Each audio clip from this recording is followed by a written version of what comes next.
हाँ, तो देखिए electric field due two point charge, और वहीं से हम लोग जो है कूलॉम्स लॉ को डिड्यूस करके बाहर जो निकालेंगे, तो उसकी कैलकुलेशन को देख लेते हैं जरा एक बार। उसकी कैलकुलेशन देखिए इस तरीके से है कि कंसीडर कर लेते हैं कि कोई पॉइंट चार्ज है, और वो पॉइंट चार्ज मान लेते हैं कि क्यू पॉइंट चार्ज है, और उससे आर डिस्टेंस पर जो इलेक्ट्रिक फील्ड है वो हमें गॉस थ्योरम से कैलकुलेट करनी है। कूलॉम्स लॉ से अगर रिकॉल करें तो आप लोग पहले कैलकुलेट कर चुके हो, वो इलेक्ट्रिक फील्ड होती है 1/4 pi epsilon naught Q upon R square. यहीं से पता चल रहा है कि ये इनवर्स स्क्वायर लॉ को फॉलो करती है। मतलब ये डिस्टेंस अगर कहें और ये इलेक्ट्रिक फील्ड कहें, तो आप डिस्टेंस के हिसाब से वेरिएशन इसका इस तरीके से होता है। लेकिन अगर चार्ज के हिसाब से वेरिएशन देखें, तो चार्ज के हिसाब से देखें तो चार्ज के हिसाब से वेरिएशन कैसा होता है, Q is directly E is directly proportional to Q। Electric field अगर ये कहें, ये डिस्टेंस R कहें, तो ये कुछ इस तरीके का ग्राफ बनेगा कि नहीं? तो बिल्कुल सिंपल सी बात है। बट ये आपने कूलॉम्स लॉ से किया था। हम लोग क्या करने जाएंगे कि इस इलेक्ट्रिक फील्ड के कैलकुलेशन गॉस थ्योरम से करने जा रहे हैं, ठीक है? तो ये मैंने कुछ रिकॉल किया था आपको। इसको देखिए गॉस थ्योरम से करने के लिए क्या करना होता है, जस्ट आप क्या कंसीडर कर लीजिए, एक चार्ज क्यू, और उससे आर डिस्टेंस पर हमें जब इलेक्ट्रिक फील्ड कैलकुलेट करनी है, तो आर डिस्टेंस पर मान लेते हैं let there is a point P where we have to find out the electric field. तो वहाँ से पास होते हुए गॉस थ्योरम क्या कहती है कि भाई ऐसा है कि जहाँ कहीं से भी इलेक्ट्रिक फील्ड आपको कैलकुलेट करनी हो, वहाँ पर एक गॉसियन सरफेस पास होते हुए निकाल देना। ये थोड़ी देर पहले भी हम लोग डिस्कस कर रहे थे। अब ये हमने जो है डिस्कशन किया है। यहाँ पर एक सरफेस मान लीजिए, इस सरफेस को छोटा सा डिफरेंशियल एरिया ले लिया, वो डिफरेंशियल एरिया जो है वो DA ले लिया, और DA की डायरेक्शन की एरिया वेक्टर होने की वजह से तो वो सरफेस के साथ 90 डिग्री एंगल बना रहा होगा, बाहर की तरफ आउटवर्ड डायरेक्शन पे डायरेक्टेड होगा। इस पॉइंट चार्ज Q की वजह से जो इलेक्ट्रिक फील्ड होगी that will also directed away from the charge, और वो इस पॉइंट P पर इलेक्ट्रिक फील्ड की बात करेंगे तो इलेक्ट्रिक फील्ड भी आपको आउटवर्ड डायरेक्शन पे मिल जाएगी। एरिया वेक्टर और इलेक्ट्रिक फील्ड दोनों पैरेलल हैं, दोनों एक ही डायरेक्शन पे हैं। हम क्या करेंगे, इसी तरीके से कहीं पर भी छोटा छोटा क्रॉसियन सरफेस जो पूरा लिया है वहाँ पर छोटे छोटे डिफरेंशियल एरिया लेते जाएंगे, सभी जगह पर ये इसी तरीके की कंडीशन आने वाली है। तो आप करो क्या कि एक छोटे की वजह से कैलकुलेट कर लो, और पूरे के अगर निकालना है तो क्या करो, पूरे के लिए टोटल इंटीग्रेट कर दो। ये कॉन्सेप्ट होता है। तो आप क्या करो, छोटे के लिए जब हम डिफरेंशिएट करेंगे तो उस फ्लक्स को डिफरेंशियल फ्लक्स d5 लिख दिया, और ये क्या वैल्यू निकल के आ रही है, आप जानते हैं E.D ऐसे करके लिख देते हैं हम लोग, ठीक है ना? ये चीज़ हम लोगों ने की हुई थी। अगर मैं कहूँ कि यार भाई पूरा का पूरा तुम्हें निकालना है, तो आप क्या करो, ऐसे इंडिकेशन साइन लगा दूँ बोथ साइड पे, और इसको क्या करो, एरिया इंडिकेशन कर लो, या फिर इसी को पूरी की पूरी क्लोज सरफेस के लिए जब करते हैं तो क्लोज इंटीग्रेशन कर देते हैं। तो इंटीग्रेशन से ये D वाला हटाओ, पूरे की पूरी सरफेस के लिए फ्लक्स निकल के आ गया। E की वैल्यू कांस्टेंट होने की वजह से ये हम बाहर निकाल सकते हैं। इसको हम पूरे सरफेस के लिए कर रहे हैं, इसलिए यहाँ पे क्लोज इंटीग्रेशन लगा दिए हैं। और दोनों की अगर मैं बात करूँ कि दोनों के बीच में एंगल कितना है, तो थीटा दोनों के बीच में 0 डिग्री है। तो E.DA लिखा है तो E.DA cos थीटा हो जाएगा, और E.DA cos थीटा से cos थीटा की वैल्यू 0 हो जाएगी। अगर मैं लिख ही देता हूँ पूरा का पूरा E.DA, और यहाँ पे हो गया cos थीटा।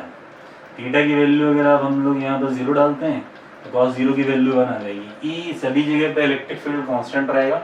यहाँ की भी बात करें ना, अगर मैं इलेक्ट्रिक फील्ड की जो वैल्यू होगी वो टूवर्ड्स आउटसाइड, बट सब जगह मैग्नीट्यूड सेम रहेगा। कहीं पे भी बात कर लो, आप यहाँ बात कर लो, electric field towards outside, magnitude same रहेगा। तो आप इलेक्ट्रिक फील्ड बाहर कर लो, क्लोज इंटीग्रेशन DA cos 0 की वैल्यू कितनी होती है, cos 0 की वैल्यू होती है 1। तो यहाँ से आप लिखो E क्लोज इंटीग्रेशन DA का पूरा ऐसे इंटीग्रेट कर दिया जाए तो जो बनने वाला स्फीयर है इसका पूरे का क्या आ जाएगा, हम लोग को एरिया आ जाएगा। इस पूरे का अगर एरिया हम लोग देखें तो इस पूरे का एरिया कितना हो जाएगा, वो हो जाएगा 4 पाई R स्क्वायर, ठीक है? और फ्लक्स अगर मैं कहूँ कि बेटा उसके हिसाब से फ्लक्स कैलकुलेट करूँ गॉस थ्योरम के हिसाब से, according to the Gauss theorem the flux total flux passing through the Gaussian surface is equals to 1 upon epsilon naught times total charge enclosed by surface, that is q, और ये value कितनी हो जाएगी q upon epsilon naught। ठीक है, बस आप कुछ नहीं करो, इससे आप e की वैल्यू निकाल लो, इससे और इससे आप क्या करो e की वैल्यू निकाल लो। यहीं से अगर हम देखें इसको इतने में कैलकुलेट कर दीजिए और e की वैल्यू आपके सामने आ जाएगी। ये देखिए q upon epsilon naught that is equals to e into 4 pi R square, इसको आप डिवाइड कर दो तो कितना हो जाएगा 1 upon 4 pi epsilon naught Q upon R square, that is electric field. Electric field वही देखिए निकल गया है इनवर्सली प्रोपोर्शनल आर स्क्वायर के डायरेक्टली प्रोपोर्शनल चार्ज के, इलेक्ट्रिक फील्ड वही कैलकुलेट होके आ गई। ये पहला वाला केस जो हम लोग का कूलॉम्स लॉ का डिडक्शन की बात थी। अच्छा हाँ, कूलॉम्स लॉ का डिडक्शन भी करना है तो कुछ नहीं, इलेक्ट्रिक फील्ड की जगह पे आप क्या है Q इंटू ई रख दो, बस यहाँ से कैलकुलेट हो जाएगा। तो अगर मैं ये कहूँ कि भाई कूलॉम्स लॉ निकाल लूँ, ये इलेक्ट्रिक फील्ड F की वैल्यू जो अगर हम लोग रख दें, निकालना चाहें F की वैल्यू क्या निकल के आती है, तो ये इसको हम लोग कैलकुलेट कर लेते हैं। किस तरीके से कैलकुलेट करेंगे इसको मैं थोड़ा सा देख लेता हूँ। आप क्या करो, इसका कूलॉम्स लॉ का डिडक्शन करना है तो जो इलेक्ट्रिक फील्ड अगर आ चुकी है, बस इसी इलेक्ट्रिक फील्ड को ध्यान से देखिए कि according to the main definition of electric field होती क्या है। इलेक्ट्रिक फील्ड होती है E is equals to F upon Q naught, है ना। तो यहीं से अगर मैं देखूं कि आप F की वैल्यू अगर निकालना चाहेंगे तो हो जाएगा वो E इंटू क्यू नॉट। ठीक है, अब यहाँ से अगर E की वैल्यू अगर मैं रख दूँ, यहीं पर रख दीजिए आप, E की value 1 upon 4 pi epsilon not, ये E की वैल्यू और Q अपॉन आर स्क्वायर, और ये क्यू नॉट हो गया। तो कितना फार्मूला आ जाएगा 1 upon 4 pi epsilon naught first charge second charge upon R square, ये हो जाएगा F। ये कूलॉम्स लॉ का डेरिवेशन हो गया सिंपल। तो यहाँ से इलेक्ट्रिक फील्ड निकालो, इलेक्ट्रिक फील्ड का जो बेसिक फार्मूला होता है उससे फोर्स निकाल दो। तो ये पहला वाला टॉपिक हम लोग का हो गया। अब हम लोग क्या करते हैं कि दूसरे वाले टॉपिक को देख लेते हैं कि दूसरे वाले टॉपिक में क्या कह रहे हैं, electric field due to uniformly charge wire of infinite length. तो यहाँ पर क्या है कि इस बार जो वायर है वो कैसा है, इनफाइनाइट लेंथ का है। तो ये इनफाइनाइट लेंथ वायर की इलेक्ट्रिक फील्ड कैलकुलेशन कर लेते हैं, और इसको मैं रब कर देता हूँ। इसको एक बार देख लीजिए आप, बहुत ही सिंपल सा है।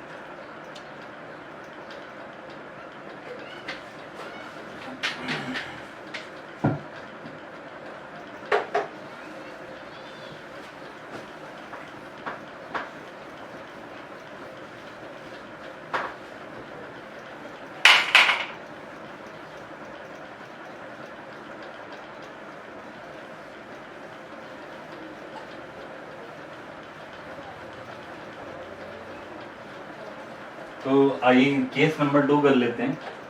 केस नंबर 2 क्या कह रहा है,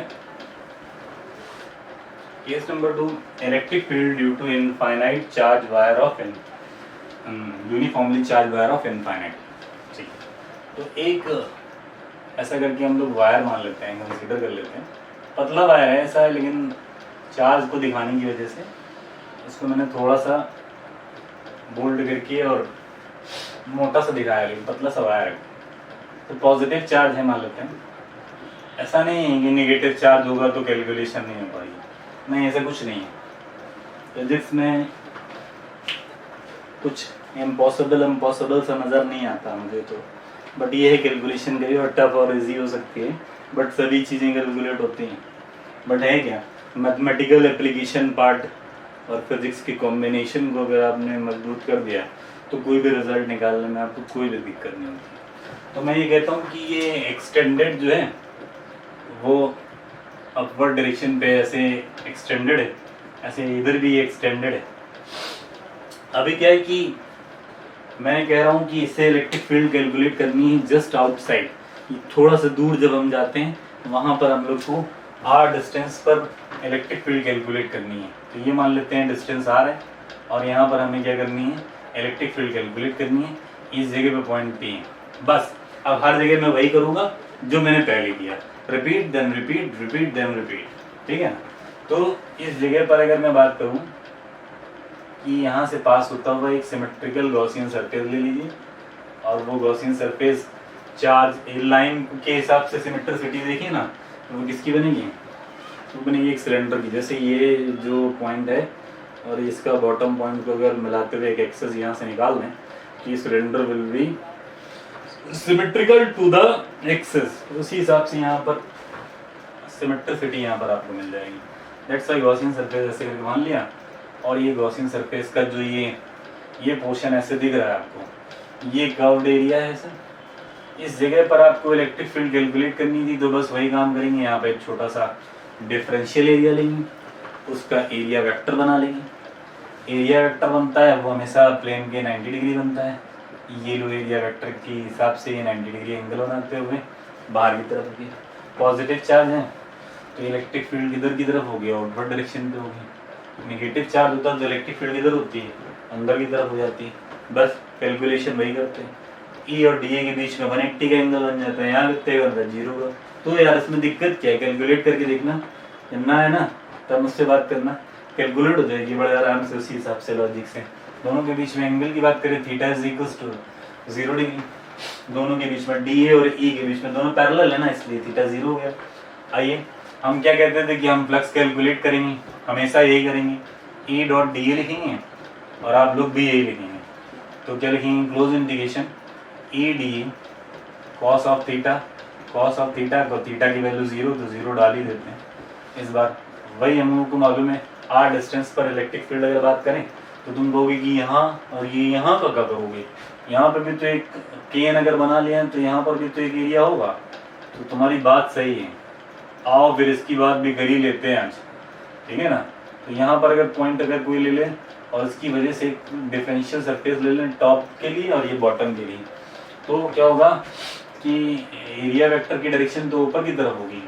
क्यों, क्योंकि अगर मैं बात करूं तुमसे, लो बॉटल की बात कर लेते हैं, ये बॉटल का ऊपर वाला कैप है ना, ये इसकी डायरेक्शन जो होगी ना वो ये ऊपर की तरफ, नीचे वाला जो बॉटम है उसकी जो डायरेक्शन होगी ना एरिया वेक्टर की वो नीचे की तरफ। लेकिन ये कर्व सरफेस है ना, ये कर्व सरफेस, इसकी अगर एरिया वेक्टर की बात करें तो ये एरिया वेक्टर इधर की तरफ, इधर वाले की इधर की तरफ, इधर वाले की इधर की तरफ, कोई भी पॉइंट ले लो उससे 90 डिग्री एंगल बनाते हुए एरिया वेक्टर की डायरेक्शन होगी, ठीक है।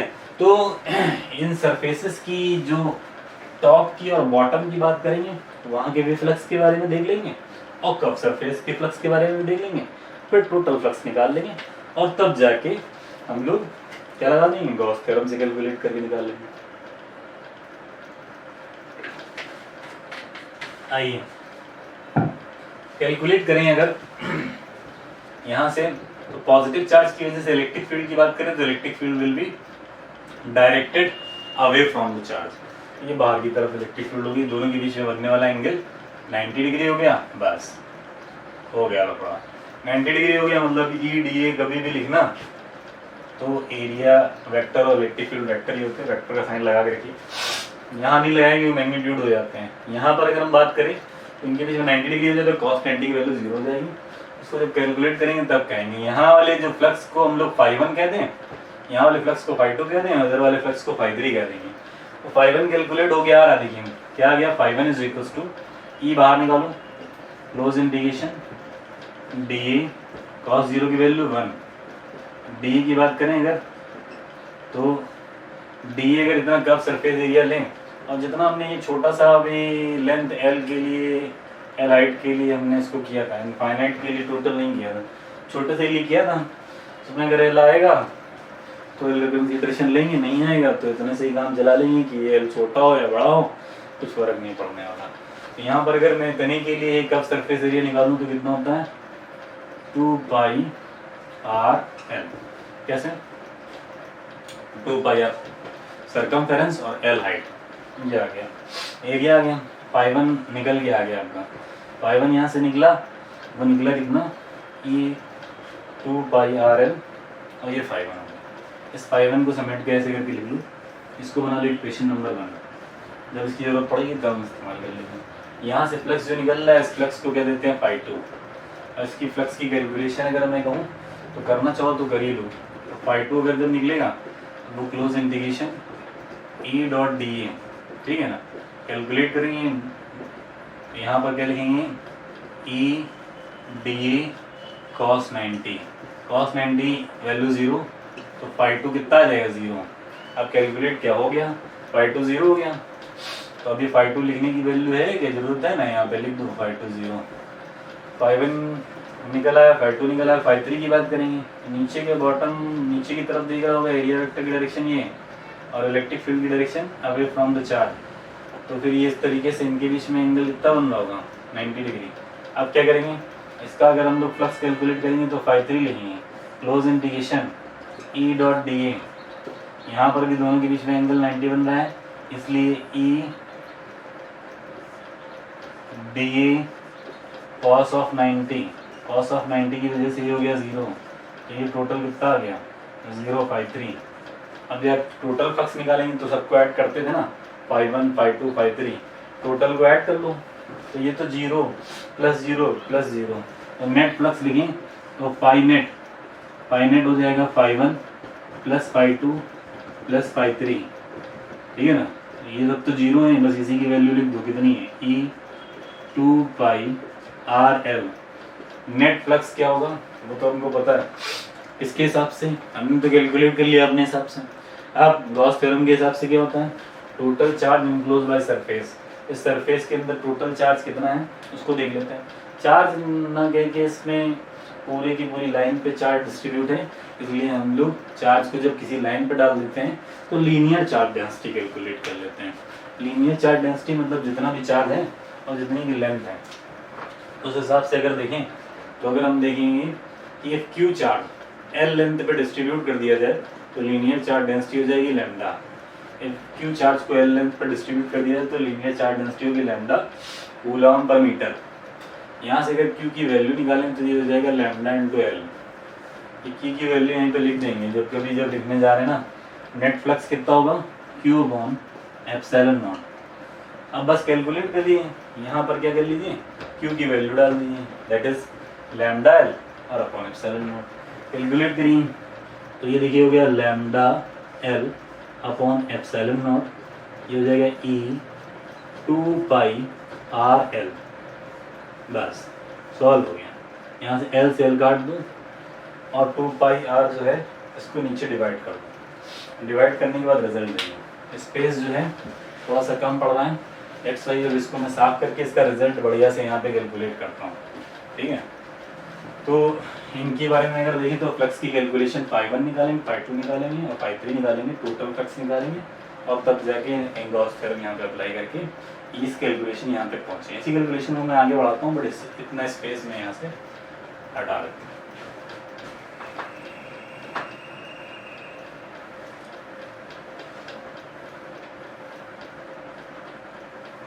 आइए अब रिजल्ट तक पहुँच लेते हैं। रिजल्ट ये कहता है कि लैम्डा अपॉन एप्सिलॉन नॉट बचा है और ये कितना बचा है E इंटू 2πr। बस आप E की वैल्यू निकालेंगे तो कितना हो जाएगा 1/2πr एप्सिलॉन नॉट, और ये लैम्डा रहा, ये हो गई इलेक्ट्रिक फील्ड की वैल्यू। इलेक्ट्रिक फील्ड की वैल्यू इस तरीके से लिखी जाती है। तो हम लोग थोड़ा सा कैलकुलेशन ईजी करने के लिए 2 ऊपर और 2 को नीचे मल्टीप्लाई कर लो।